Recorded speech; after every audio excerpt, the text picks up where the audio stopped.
Tonight, a visit to the top of the world, to Ice Station CESAR, where a team of Canadian scientists is camped out near the North Pole. Enduring bone-chilling temperatures and violent windstorms, the team is investigating a huge submerged chain of mountains called the Alpha Ridge. The reasons for the expedition? The scientists say they're scientific. The politicians say they're political. And there may also be military motivations. Terry Malewski of The National visited the camp and produced this report.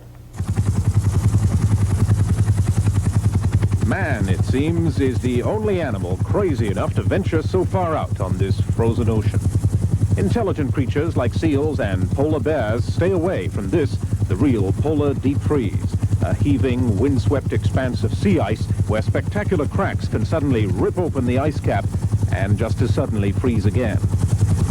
We are here, though, for human reasons, scientific, political, military. Imagine that you are a low-flying cruise missile. This is your fastest route between the United States and the Soviet Union. The Arctic is a strategic front line, and beneath this ice roam dozens of nuclear submarines, undetectable from the air, but able to suddenly poke through within easy striking range. Now, consider that way below on the seabed, there is a submerged mountain range as big as the Alps, but never mapped, the last uncharted geological feature on our planet. And just suppose that undersea ridge, the Alpha Ridge, may be Canadian, but the Canadians don't know.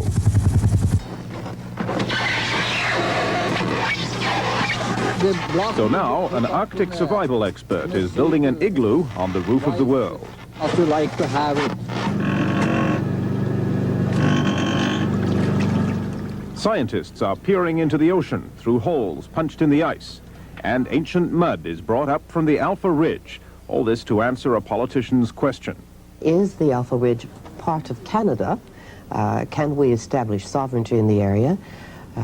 Do we know enough about that area in terms of its resources? And it's important to establish that. As you know, with the law of the sea, we have 10 years after the signing of the treaty to establish our sovereignty, so we had better know what we're talking about when we go in.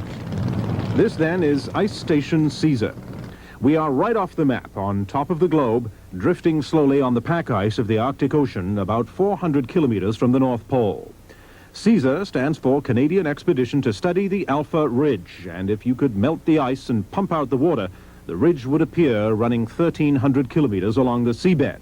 We are not alone here. A Russian station, NP-25 for North Pole 25, is on the other end of the Alpha Ridge. They say they're studying the weather. But CESAR is studying Canada's uncertain northern border, trying to find out if the Alpha Ridge is part of Canada's continental shelf, and therefore part of our economic zone.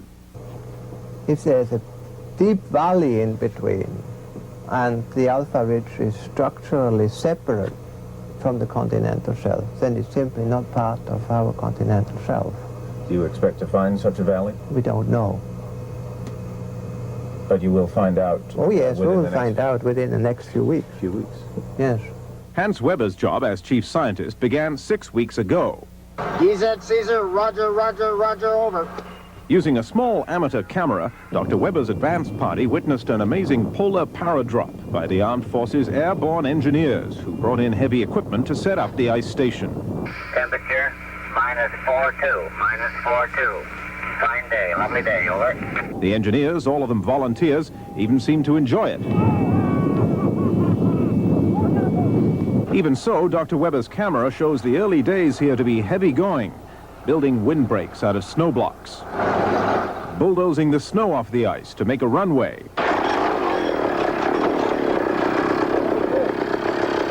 and hanging on somehow to drill the first holes in the ice for the scientific team. All of this with temperatures at -40 and machinery in constant rebellion. Oh, fuck, come on. In a few days, though, the runway was ready for the first Hercules supply plane to try it out.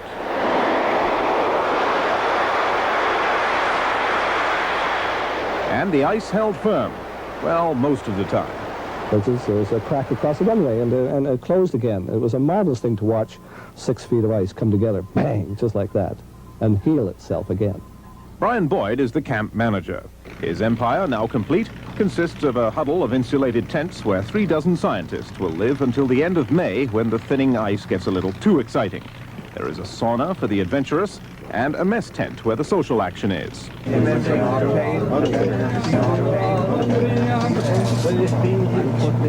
Inside, oceanographers, geophysicists, helicopter mechanics gather round to eat large and frequent meals. Dr. Weber plans a new experiment. How the ice moves. Presiding in here, though, is a man much given to impromptu jigs, the camp cook, Frank Benoit, an important man to know. What's for lunch, Frank? Stew. What kind of stew? No fish stew. Benoit's stew is plentiful, and outside, the world is his deep freeze. Refrigeration is no problem. Water is. If you want fresh water, you have to hack it out of a salt-free iceberg trapped in the sea ice. Still, you can do that anytime you like, because the sun shines 24 hours a day. This picture was taken right at midnight. And there is one other rare sight here. One of the world's last experts in igloo building, Leif Lundgaarder.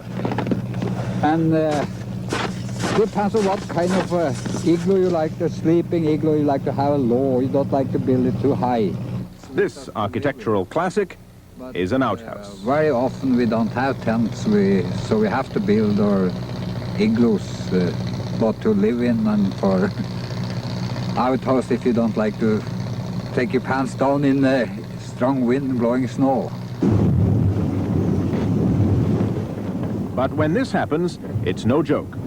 About 10 days ago, Ice Station Caesar was just about blown away by a savage Arctic blizzard.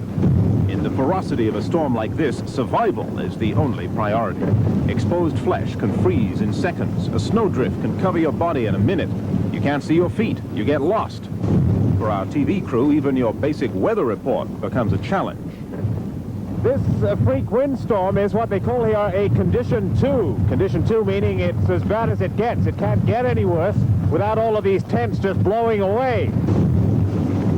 Well, the tents do not blow away. But even when the wind drops just a little, the temperature drops too.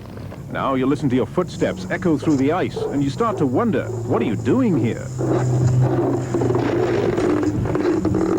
It is about minus 30 degrees out here today, and with this vicious wind chill factor, it is effectively minus 58. Everywhere you look, there is nothing but thousands of kilometers of desolate ice, and around this point, you really have to ask yourself, well, who needs the Alpha Ridge? Who wants it? Let the Russians have it if they want it, which, by the way, they probably don't. Even so, the scientists working here neither know nor care if there are really valuable resources down there on the floor of the Arctic Ocean, much less who owns them. Do you feel that you're now floating on top of a part of Canada?